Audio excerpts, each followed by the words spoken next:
what's up, you guys? Century Productions here, and welcome to the Watchtower series. Typically with this series, it's a deep dive of my toy photography, where I show you how I pose my figures, how I set everything up. But I figured I'd start off a little bit different here. With a wide shot of my collection. I don't really show my collection too often because, to be honest with you guys, I'm a little embarrassed of it. My collection is more, kind of situated for my photography's sake than it actually is for like enjoyment or display's sake, if that makes sense. I kind of just have everything jam-packed into here just so it's easier for me when I'm taking a shot, which is I shoot over here typically. When I'm taking a shot, I can just pull a figure out and not worry about ruining a display or anything like that. But I still figured I'd kind of show you guys my 4 detolfs here. There's no really any grace to my setup at all. There's just been figures thrown in all over the place. There's like basic affiliations per cube here, like teams and stuff like that. But I figured I'd just show you guys this. Why not? Be a little transparent with you. A lot of people put their focus on their actual display. I put my focus on my toy photography. So that's what's most important for me in my collecting at this point. Once I get a bigger place, I'll definitely have more room to display my collection the way I want. But right now, this is it. So this is all my Marvel Legends. I mainly have my Marvel Legends on display. I do have some Transformers down there, some Studio Series, and some MPs and third parties and stuff like that. But for the most part, this is all my Marvel Legends. I know some of you guys are going to get upset. I do have my Galactus over there. His head does not fit in the detolf, so I had to take his head off, but it's not that big a deal. I just didn't want to keep it in the box. It was so cool. I just wanted to keep it out. But I'm not going to go over too much of this stuff. I did kind of want to brag a little bit about one thing that I did over here. I painted this Red Hulk head recently. I got this from some dude on eBay, and it took him like a month and a half to ship it out, and he wasn't responding to any of my questions or inquiries about where the head was. So by the time I got this head, I was definitely feeling like this expression right here. I didn't have sunglasses on though, but I thought I did a really good job painting this thing, man. It took me like damn near a whole day to paint it, but as you can see, the collection, there's just random shit everywhere. I have a PlayStation 4 that I haven't turned on in probably close to a year. Just random shit. We got the Commander class Jetfire right here. I'll show you guys a little bit. My Cosmic Cube.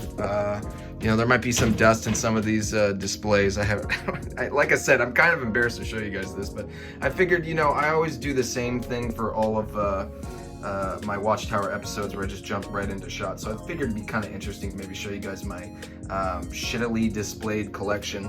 So you can see Cosmic Cube. This is probably one of my better displays. It comes with this little detolf thing that I bought years ago, and just Cosmic affiliated characters. Just recently got this Yondu in.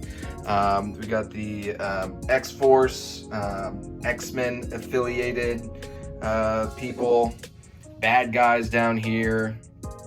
Like I said, I'm not gonna really go too much into this. I watch collection videos every now and again, and one thing I find really annoying is when people will film their collection, they'll just be like, and that's Cyclops, and that's Jubilee, and then that's Kitty Pryde. I just find that so annoying. I'm like, dude, if I'm watching your collection, I already know the characters I'm looking at for the most part. If you do that, I mean, that's totally on you, but I personally just find that kind of annoying. But yeah, X-Men affiliated characters. There are so many different X-Men teams nowadays that, you could, and so many different figures from the different teams that, you could really have 4 or 5 different X-Men displays with the different characters and the different costumes. You could have a Chris Claremont X-Men, Jim Lee X-Men, all kinds of different teams. Brotherhood, X-Men villains, random. This is just random characters that don't really fit anywhere in particular. I think Alpha Flight's in there, and some more bad guys in the back. Winter Guard's in there, Ghost Rider with Rocket hiding on there. Like I said, most of these figures are just kind of just thrown into there all shittily, no rhyme or reason. So maybe you find this interesting. It's just a shitload of figures, honestly. Avengers affiliated. This is another team that, depending on the artist or the writer of the series, you could have 4 or 5 different Avengers teams. Marvel Now Avengers, all new, all different. classic Avengers. I've always kind of liked the classic Avengers a little bit more. There's a custom Matt Murdock kind of hiding back there. Spider-Man villains, and then a couple Spider-Man just thrown in there, you know, because I didn't put them in one of my Ziploc bags and put them in storage. I kind of just really like these three in particular, so I kind of kept them out just in case I want to grab them for a shot or something like that. You know, the funny thing about all these little cubes here is there's quite a bit of money in a lot of these, especially this Spider-Man villains. This might be the most expensive cube, honestly. Then just more random figures thrown in, custom of the Frogbuster armor that I haven't shot yet, but when I shoot it, it's going to be awesome. It's basically just a MCU Hulkbuster that was repainted by my buddy Hunter Knight, and I haven't shot it yet. I wanted to do something for Frogman Week, which you guys saw Frogman up here, which he doesn't really belong on the Avengers cube, but in my heart he does. So yeah, and you guys can see some of the newer figures here too. Orb, Yelena Belova, and then there is more figures hidden back there. Like I said, man, it's just really shitty. This cube's a little bit harder to open up, but we have a Thor affiliated cube. Sentry doesn't really belong in there. He's over here too. He's actually kind of spread amongst a bunch of these cubes, but I put him in there because he had the cape and it didn't really fit anywhere else. And you know, Thor killed him, so I guess he kind of works. Swiftwind, Valkyrie riding on Swiftwind from Masters of the Universe Classics. I always thought that was kind of cool. This Thor cube has been kind of set up like this for years now, so I kind of get a kick out of it. And then we've got just cosmic villains, Avengers villains, just random villains. And then there's a Sentinel behind it, the Galactus down there. So yeah, guys, this is my collection for right now. Once I actually get it, you know, all set up the way I want to, which will probably be years away if I ever am able to display it the way I want to, I'll take a proper video. But mainly I wanted to show you guys this. I just picked these up recently from the new Puff Adder Build-A-Figure wave. I'm definitely interested in shooting some of these guys, and you'll probably see some shots in this episode of a couple of these guys. I've thought of ideas for these two, but I have yet to think of anything for this Extremis Iron Man figure, but I just reread Extremis Iron Man, the first 6 issues, and it was really awesome. It was nice to reread that and kind of get some ideas, but he doesn't even put the suit on until I think like the 4th issue or something like that. But yeah, so that was my extremely long intro of my collection. Hopefully that you know, kept you guys' attention for a little bit, and now we're just going to jump straight into some displays that I've been working on. So let's get this episode kicked off. Alright, I got a little Groot Evolution type shot here. I was kind of perusing Amazon. You know, I usually just type in Marvel Legends on Amazon like once every couple weeks, just to see if there's anything I need to pick up or see if there's any deals going on. And I noticed that Amazon had listed all the new Guardians of the Galaxy Volume 3 figures. And I was, you know, kind of just, you know, I've been kind of taking a step back on some of the MCU figures, and I kind of wanted to wait until the movie came out so I can kind of get an idea of whether I wanted to pick up the whole wave or not. And I also noticed that, like, the Cosmo is a little oversized for a Build-A-Figure, especially of a dog in a spacesuit. So I just wasn't completely sold on that wave. But as I was looking through it, I was like, yo, where's Groot in this wave? And I completely forgot that they had announced that this Groot was going to come out single carded, not part of that wave. So I looked on Amazon to see if he was in there, and lo and behold, I found him in there. And I just looked at the figure. You know, I must have just seen it in passing once, probably on like Instagram or something. But once I actually took a look at it, I was like, wow, this looks like a really nice Groot figure. In fact, it looks like it might be the best Groot MCU figure that we've gotten so far. And I also really liked the aesthetic of it. I like the look of it. And, you know, this is like prime Groot. This is like Groot when he's his strongest. At least that's what the trailers and everything has led us to believe. It's like young adult, you know, like 20s Groot. He's like bigger and stronger, and I was like, man, I gotta get this figure. So anyways, I picked up the figure, and I gotta tell you, man, I really like this Groot figure. I think it's by far the best Groot figure that we've gotten in the MCU. I think it's the design I like the most as well. And it got me thinking about like potential shots, and I was like, I bet someone's already done this, but if we had all the evolutions of Groot here, and you guys remember back in like grade school, you know, we had the little, at least in the grade school I went to, there was like the timeline chart on the wall of the tadpole slowly becoming a frog. So that's kind of where I got the idea for this. And like I said, I thought someone had for sure already done it. But you know, I had looked around and I hadn't seen anything. I'm sure someone has done it, I just haven't seen it. So this is kind of my interpretation of it. I wanted to go with grass. I wanted to make sure that there was nothing behind any of these figures so that we could clearly see all of them, because we are dealing with two very small Groots here. We got the potted plant Groot. I forget where I got this. It must have came out a couple years ago with Guardians of the Galaxy Volume 2 or something. But then we got Baby Groot, which is probably my second favorite Groot. I mean, I like all the Groots, but Baby Groot I always thought was hilarious. And then we got Teenage Groot, which is hilarious as well. 20s Groot, at least I believe it's his 20s Groot. And then we got Old Man Groot. So I thought it was a cool little shot to do. Like I said, made sure there was nothing behind it. Wanted to use the sky background. I wanted to focus on this one to make sure that he came out in focus, and since they're all on the same like plateau, they should all come out in focus. I've already taken the shot and they did. It was kind of hard evenly lighting this background here, because I can't, you know, I wanted a good amount of light back here, but I can't just stick a light right here because it's going to be in the shot. So I kind of had to play around with the distances of the lighting a little bit, but I think I got it close enough. This was kind of a hard shot to light, believe it or not. And I wanted to make sure I got light on both sides of all these figures here, and I wanted to make sure I lit all of them. And you know, they're not all the same shades of brown. They're pretty much all of them are different shades of brown. So you know, sometimes the lighting can kind of, you know, cover that up and make it seem like they're all the same shade, which in this shot I think it did. But overall, the whole idea of this shot just kind of came from this guy. You know, just kind of playing around with him. It was a really fun figure to kind of mess around with and pose. And the idea just spread from there. Getting them all to stand up, specifically these four. The potted plant one's no problem, but these four, they just don't want to stand up on their own, especially when you're using grass. I think my buddy Casey, Warrior Evans on Instagram, long time ago when I was first getting into toy photography, he said, you know, grass always looks great in shots, but it is a pain in the ass to post figures on. And every time I pull out the grass, I always think back to when Casey said that. I go, oh man, he's so right. It's so hard to post figures on grass. There are all these like little, and this is artificial grass, obviously, it's not real grass, but you know, all their weight is usually not centered on one foot. It's usually kind of distributed between both feet. So it's kind of hard to get them to balance on the grass. And especially this figure, who's very thin and is very light, he tends to fall over on the grass. And actually all three of these.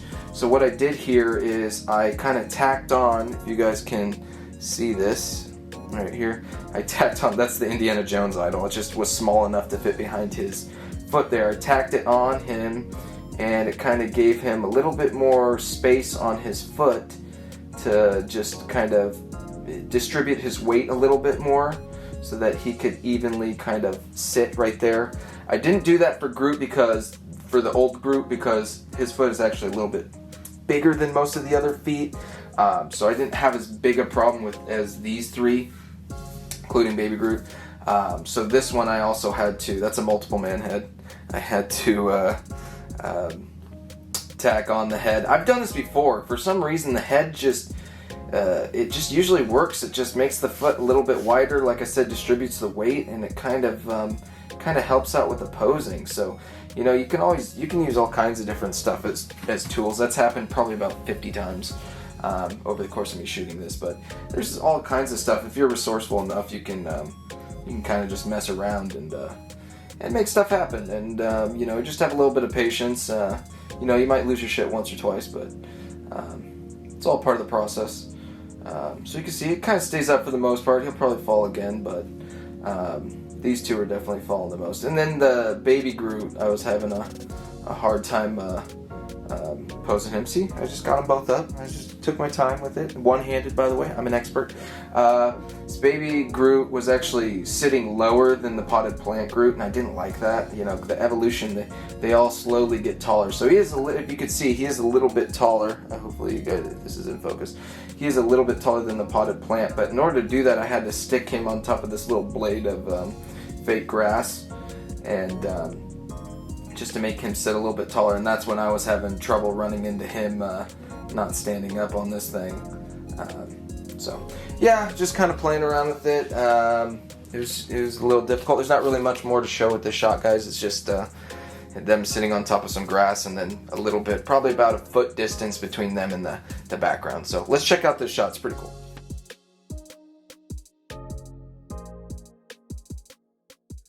Alright, so we got a little setup here of the Serpent Society with the addition of the new Puff Adder. We're slowly building up a good portion of the Serpent Society. There's quite a few members that they haven't made, and the roster's kind of like always changing. I've never really known too much about the Serpent Society, but you know, with that addition of Puff Adder, which I think is probably my favorite of all of these figures so far, I wanted to take a shot of them. I'm kind of actually cycling through a bunch of shots right now. I got a bunch of ideas that I kind of just need to get out of my head, so I am trying to kind of just fire away at each of these shots as quickly as I can, but still trying to maintain the quality and everything. So basically this is just like a little group shot, you know, lots of bright colors. I went with the dark background to really make all the colors pop. I'm really liking how this turns out. Like I said, there's still a bunch of members of the Serpent Society that they should add, and a lot of these figures should probably get some updates, because a lot of them are a little outdated as far as the sculpt, more specifically Cobra here, or King Cobra, and Eel using the Bucky cap molds, but you know, they still look good. I'm not gonna knock them. And what's the chances of Hasbro actually redoing these figures? Very slim. I just thought I'd point that out. Added the Madam Viper here, she is kind of a staple of the Serpent Society. But some other members that I think that they could add, just to add maybe another female to the ranks, is maybe Anaconda with her long arms and everything. I think that'd be really cool addition to this group. Maybe Death Adder. Death Adder would be cool, but I think the one that would be the coolest if they could make it, and make it right, as maybe a deluxe figure or something, would be Bushmaster. I think Bushmaster is definitely the coolest looking member of Serpent Society, and I would love for them to take a crack at it as a first timer in the line. I think it would be really, really cool. Anyways, back to this shot. Black felt background, using my little dirt base from Myron Studios, which I absolutely love using this. It just looks great in camera. And these little props in the back are also from another diorama from Myron Studios. If you guys want to check out his Instagram, I'll put a link in the description below. He makes some of the best dioramas, and more specifically like outside temple ruins, stuff like that. He kills it. So I absolutely love using his dioramas. I went with a kind of a higher f-stop for this, just try to get a good amount of them in focus. Mainly it's just going to be this cutout and King Cobra here that are going to be in focus. Everyone else will somewhat be in focus, but he's going to be the primary focal point for this shot. You know, I don't really like pushing my f-stop super high up there, because in my mind I feel like I lose quality when I do that. But you know, group shots, you kind of have to, you know, maybe jump a little bit out of your comfort zone. We're using a cutout from one of the ACBA cutout packs. I couldn't tell you which one, but you know, I make a lot of my own cutouts. I use a lot of cutouts from actual comics and cut them out. But I also like picking these up too, because I really like the font. I've never asked what the font is that they use for these speech bubbles, because I don't want to take or make any of my own speech bubbles using their font. I don't want to get them confused with them being actual ACBA releases. At least that's how my weird mind works. So when I see these, I like to pick them up. I went with this one because it's a little bit easier to attach to the figure, with the speech pointing up towards his mouth. And it just kind of felt like it kind of worked for this scene. Maybe you kind of can use your imagination as to who they're talking to. Maybe they're talking to the Avengers, maybe they're talking to Captain America. Who knows who they're talking to? You can create that part of the story in your mind. But I just thought that speech bubble right there just worked perfectly. So I went with that, and I really like how I arranged all these guys. They were just kind of sitting on my desk in this formation for a couple days before I got around to shooting this. And I was like, if I don't shoot this now, I'm never going to shoot it. So decided to do that, and it's pretty cool. I'm using my big light here. Let me switch up the angles so maybe you guys can get a better idea of the setup. Not really much more though to this. Alright, so here's the setup from a different angle. Real quick before I move this light, this is my Ulanzi light. You might see these a lot in my videos. They're on Amazon. Ulanzi, if you're watching this, I'm your biggest fan, man. Send me some lights. Anyways, I have 4 or 5 of these. They come in real handy. They're portable. You can charge them. This is being used right now to light the cutout, the speech bubble. So I'll move that right now. I just wanted to show you guys how crucial it is to light your speech bubbles to make sure that the white comes out nice and bright and that you can read it easily. And that it's in focus. Usually when you have a speech bubble or a cutout, that needs to be the primary focal point of your shot so that you can read it, unless it's like a sound effect or something that's going on in the background. Sometimes you can get away with having those in the background, but I like to really make sure that I have these nice and lit. As you can see right here, when I move that away, now it just becomes some weird, poorly lit speech bubble that you may not even know what that is. We have the other light to the right here. This is my big soft box that I got maybe like 3-4 months ago that I have used like 3 or 4 times, and for a while there I was like, I don't know if I'm really digging this light, but I think I just need to use it more and become more used to it, and that way I'll get maybe some better results out of my shots.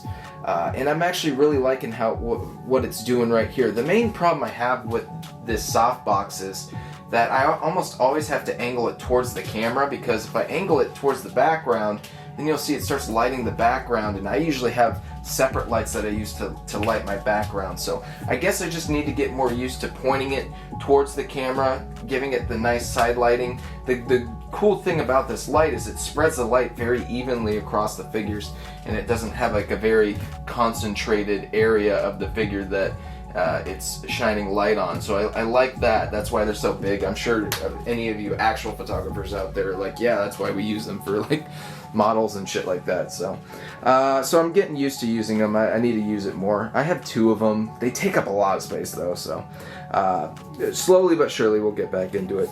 Very simple poses here, just to basically have them all vanilla posed. I kind of wanted to do something with Madam Viper here, or Madam Hydra, whatever you want to call her. I wanted to give her, somewhat of a more feminine kind of stance, so I kind of have her like her arms behind her back, her chest puffed up, and her kind of on one of her back toes. So thought that was cool. Anyways, this is the setup. Not really much more to talk about, as you can see. I really like how this one turned out, so let's check it out.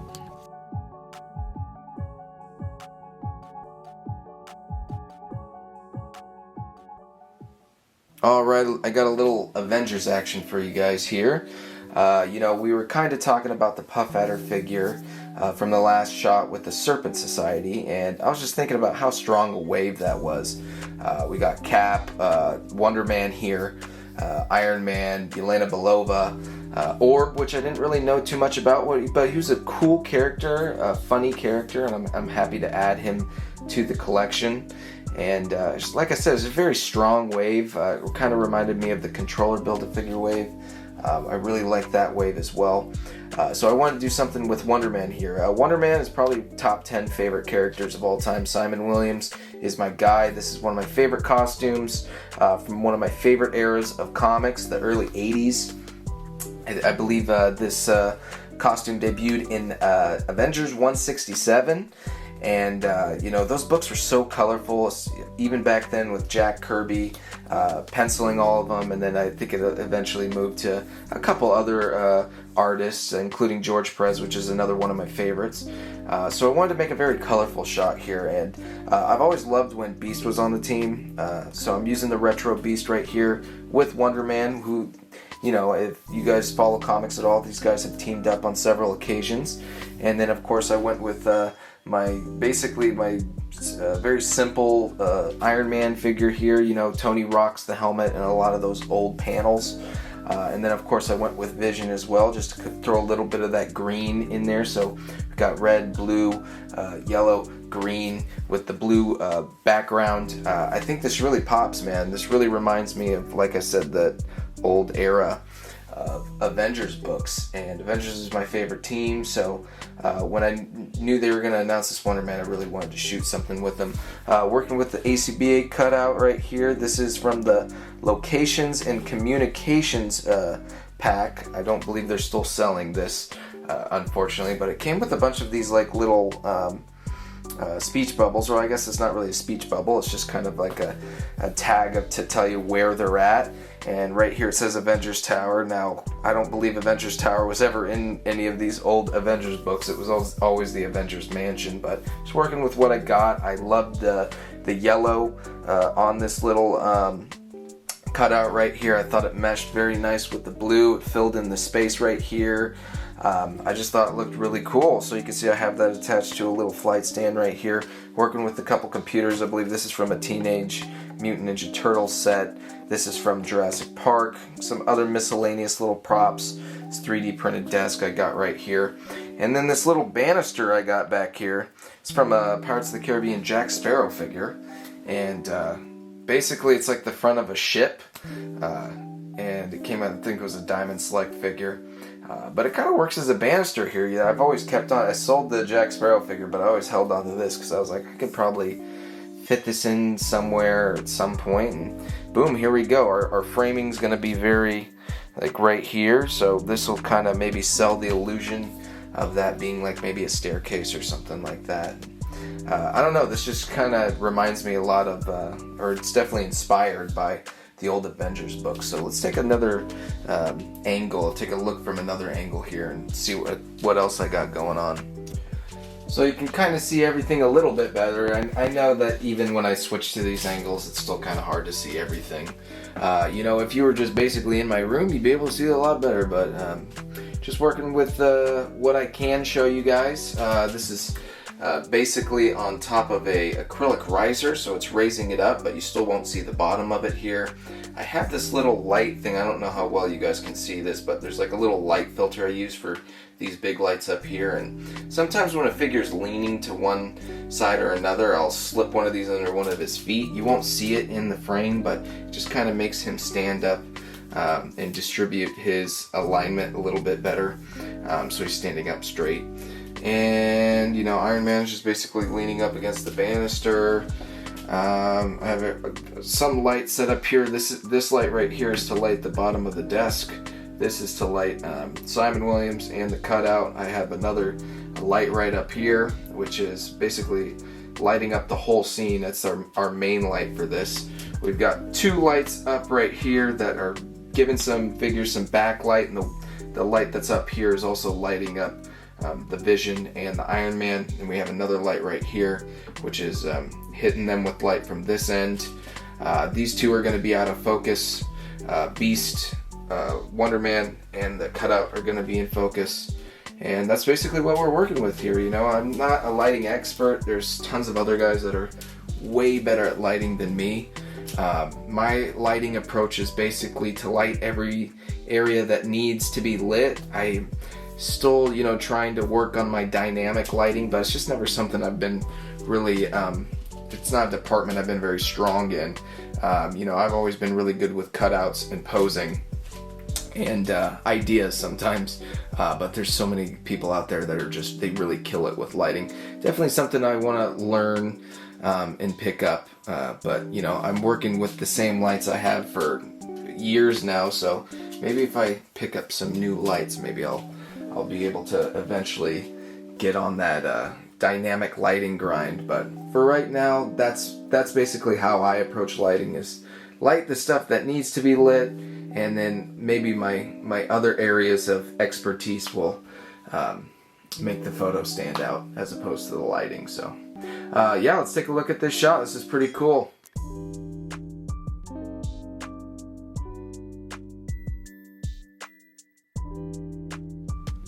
Alright guys, so I'm slowly going through the Puff Adder Build-A-Figure wave, and I'm taking the figures that I really liked, mainly the Wonder Man, which you already saw a shot of, this Ultimate Captain America here, and then eventually I'll get to shooting the Extremist Iron Man. But all three of those, I really enjoy these figures. I think they're fantastic. This Captain America is from the Ultimates.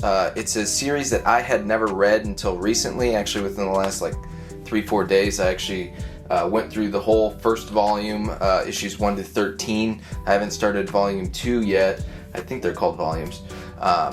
But I really liked it, man. It's like a messed up Avengers. It's like a very different, takes place in like an alternate reality. And dude, it's super raw. I really enjoyed it. It's like kind of if the Avengers had banded together, but they all themselves were like still very broken individuals. With the exception of Captain America right here. I really think that this is his story, the Ultimates run.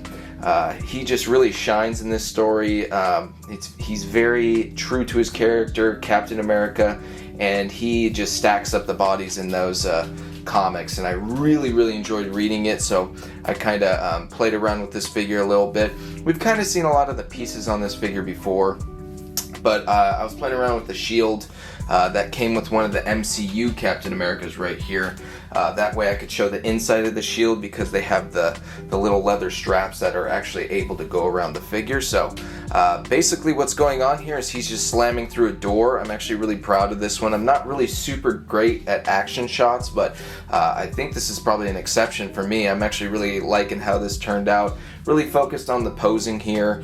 The main thing I wanted to do was have Captain America bursting through the door here. Initially I was just going to have him standing and having his arm coming through the door, but when I was looking at this diorama and I had him posed in there, it just didn't look right, and then I got the idea of him actually slamming through the door this way, kind of horizontally, and I was just going to have some shield agents basically just getting smashed up against the wall. I added a couple more in the foreground on the bottom here, and the tricky part about this whole shot was, how do I balance this Captain America? Because I would say about 75% of his body is outside of that door frame, so I had to get something heavy enough to hold him upright in order for him to be posed in that position, because I didn't have any flight stands or anything that was going to be able to be to aid him in this pose right here. So basically I'll show you guys a different angle here in a second, and you'll see my Jimmy rigged kind of setup here. I have a very heavy rock that's just kind of sitting on Captain America's feet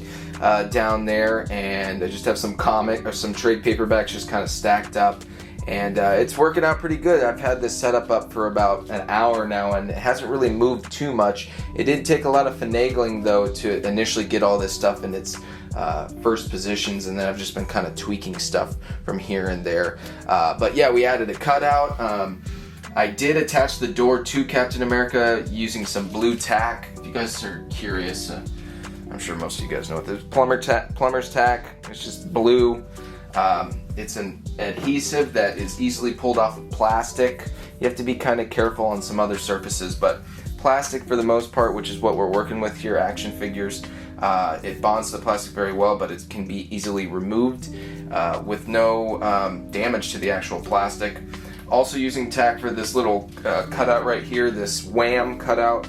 I was looking through a lot of my cutouts and I realized I didn't really have anything that kind of worked perfectly with him breaking down a door, but wham kind of made sense to me.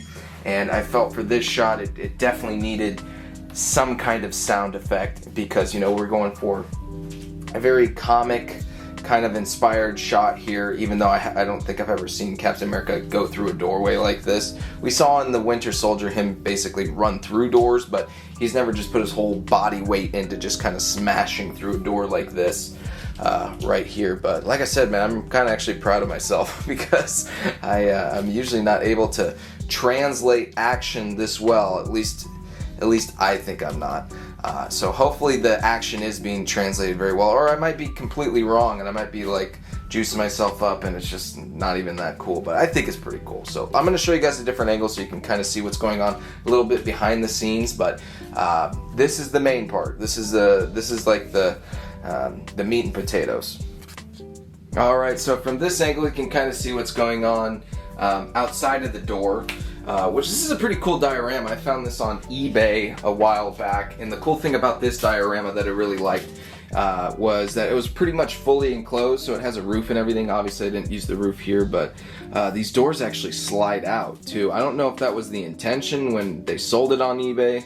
I don't know, I don't remember who sold this, but you know, I always kind of keep an eye out on eBay for any cool 1/12 scale dioramas. I don't really buy too many anymore. I kind of just focus on what I have. I kind of hoarded a shitload of them between like 2020, 2021. Right as I was getting into toy photography. But yeah, the doors pull out on this, and then you can see on the left side here, I basically have this, you guys have probably, if you watch my videos, you guys have probably seen this rock before. It's just a rock that's been painted with Darth Vader's face on it. It's a paperweight. They sold it at some store years ago. I think I got this from my cousin, if I recall correctly. But basically it weighs about almost 2 pounds. It's like 1 pound 9 ounces. And then I also have this Yu-Gi-Oh tin here from back in the day when I was playing Yu-Gi-Oh. And you guys have probably seen this before. I always keep these tins around just because just because they're very heavy, and they have all kinds of uses. I mean, you can put stuff on top of them, you can use it to weigh things down, you can use it to hold things up. There's all kinds of different uses, and I have see if I can open one of these. There is actually cards in here too. I have the Yu-Gi-Oh cards, which makes them even heavier, obviously. There's no good Yu-Gi-Oh cards in there, but I have all those in my binder. But yeah, like I said, this is a very, you know, it's like you would never know what's going on the other side of that door, which is hilarious. And then we have some trade paperbacks here. I think we got Son of M, which Shartimus Prime gave me. I read it through it once, maybe like 10 years ago when he gave it to me, but I do need to read that again because I literally don't remember anything that happens. And I think he goes to Adela from the Inhumans, their homeworld or whatever, and some shit happens. Anyways, I'm getting off topic. So it was kind of a little bit of you know, a chore to kind of get this rock to sit on him just right so that he gets held up by it. But I think in, you know, the actual shot, you see the results, how well it worked, because I really wanted a good amount of his body out of that doorway, you know, to really convey that action. So I thought I'd just show you guys that, and I'm pretty stoked on this, man. You know, I've always kind of wanted to do some shit with Cap running through a doorway or smashing open a doorway, and you know, I read the Ultimates run, this Ultimate Cap came out, and I just really enjoyed this figure. I thought it was a lot of fun, and I figured I'd give it a shot. And one last thing to note that I noticed, a lot of people are like, this isn't the Ultimate Captain America in the outfit that I remember. After just reading the run recently, this is the suit he wears at the very end, right during their final battle, where with him and all the Shatari and everything, he has the blue pants on here. So it's like the very end. You'll a lot of you guys that read it will remember when he says that really famous line, I think that Mark Miller wrote, what do you think this letter on my head stands for? France? Super funny. Anyways, yeah, let's take a look at the shot.